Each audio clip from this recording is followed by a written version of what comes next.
मंडळी, काळ, वेळ, युग यांसारख्या गोष्टी ज्याच्या त्याच्या गतीनं माग सरत असतात. काही गोष्टी मात्र चिरंतन आणि अमर असतात. त्यांच्यावर काळायुगांचा फारसा फरक पडत नाही आणि म्हणूनच त्यांचं अस्तित्व काळाच्या कसोटीवरही टिकून राहतं. आज भल्या पहाटे आपण अशाच एका भौगोलिक आणि ऐतिहासिकदृष्ट्या चिरंजीवी असणाऱ्या पर्वतमाथ्याला भेट देण्यासाठी निघालोय, ज्याचं नाव आहे मोरजाईचं पठार.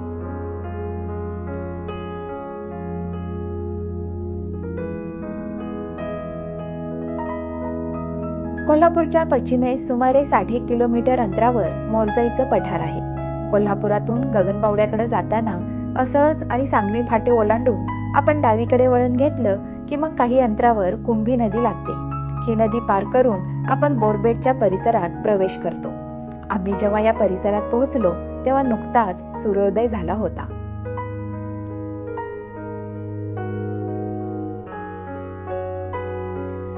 सूर्याची कोवळी उन्हं, थंडीचा गारठा आणि सकाळचं हे प्रसन्न वातावरण, खरंच एक सुंदर प्रवास अनुभवत आम्ही बोरबेट गावाच्या कमानीतून उजवं वळण घेतलं. तसं समोर दिसू लागलं हे सुंदर विहंगम दृश्य. होय मंडळी, याच पर्वताच्या माथ्यावर आहे मोरजाईचं पठार.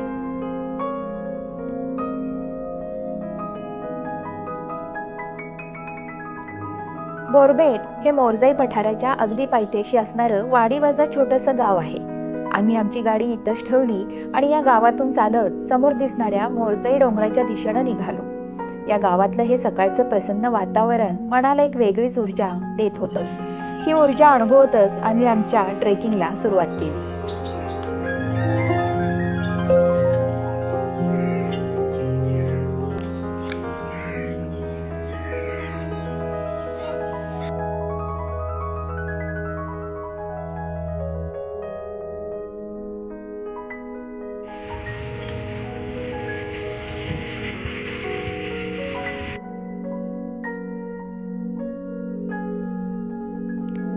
गावापासून लगतच मोरजाई पठाराकडे जाणाऱ्या पायऱ्या लागतात. हा डोंगर चढण्यासाठी साधारणतः 564च्या आसपास पायऱ्या चढाव्या लागतात अशी आम्हाला इथं माहिती मिळाली.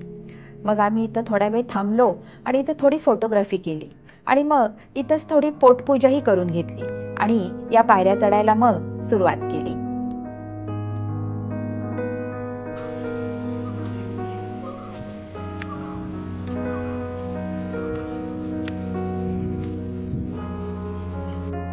हा डोंगर चढत असताना इथंही चंद्र आमच्या सोबतीला होताच. जणू काही या प्रवासाच्या सुरुवातीपासून तो आम्हाला वाट दाखवतोय. मंडळी, पावसाळ्यात इथं तुफान पाऊस असतो. त्यावेळी या पायऱ्या अतिशय निसरड्या असतात असं म्हणतात. आम्ही मात्र आता हिवाळ्यात आलोय. या वातावरणात आता इथं कमालीची शुद्ध आणि ताजीतवानी हवा अनुभवायला मिळत आहे.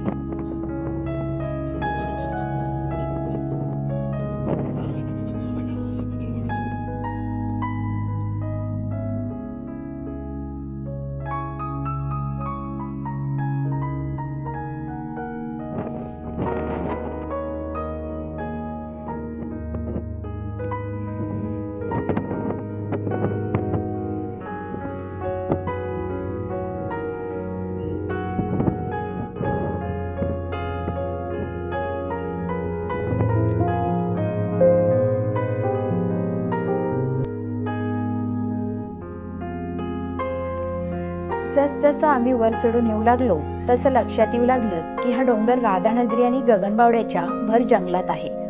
किंबहुना प्राचीन सह्याद्री पर्वतरांगांच्या एका उपशाखेचं हे शेवटचं टोक आहे. इथून सभोवतालचा राधानगरी आणि गगनबावड्याचा परिसर खूप खुलून दिसतो. या डोंगरावरून समोरचा राधानगरीचा डॅम अख्खा दृष्टिक्षेपात येतो. मात्र आज वातावरणामध्ये धुक्याची धुलई असल्यामुळे कॅमेऱ्यामध्ये तो कैद करणं शक्य नाहीये. असो, तर या डोंगरावरची अनेक दुर्मिळ फळं आणि फुलं सुद्धा आमचं लक्ष वेधून घेत होती.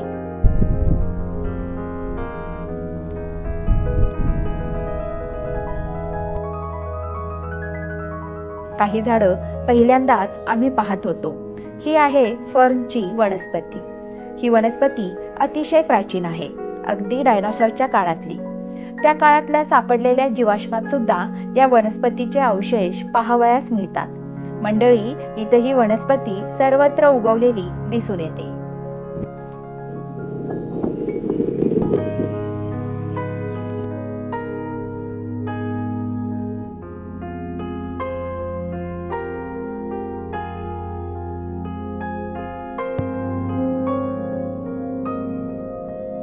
मंडळी, नाही म्हटलं तरी हा पर्वतमाथा चढताना आपली बऱ्यापैकी दमछाक झालेली असते. त्यामुळे जेव्हा आपण इथं या पर्वतमाथ्यावर येऊन पोहोचतो त्यावेळी झालेला आनंद काही औरच असतो. आम्हाला पायथ्यापासून वरच्या टोकापर्यंत यायला साधारणतः पाऊण 1 तासाचा वेळ लागला आणि जेव्हा आम्ही ते येऊन पोहोचलो तेव्हा आमच्या समोर स्वागतासाठी उभी होती ही दगडी कमान.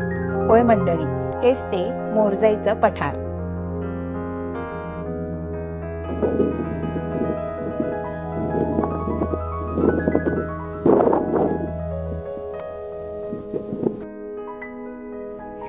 तर मंडळी, या व्हिडिओच्या भाग क्रमांक 1 मध्ये आपण अनुभवला या प्राचीन मोरजाई पठाराकडे घेऊन येणारा हिरव्यागार निसर्गाच्या सानिध्यातला एक नितांत सुंदर असा भौगोलिक ट्रॅक.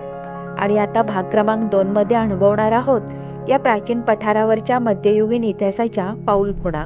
तर मंडळी, लवकरच घेऊन येत आहोत या व्हिडिओचा भाग क्रमांक 2. तोपर्यंत धन्यवाद.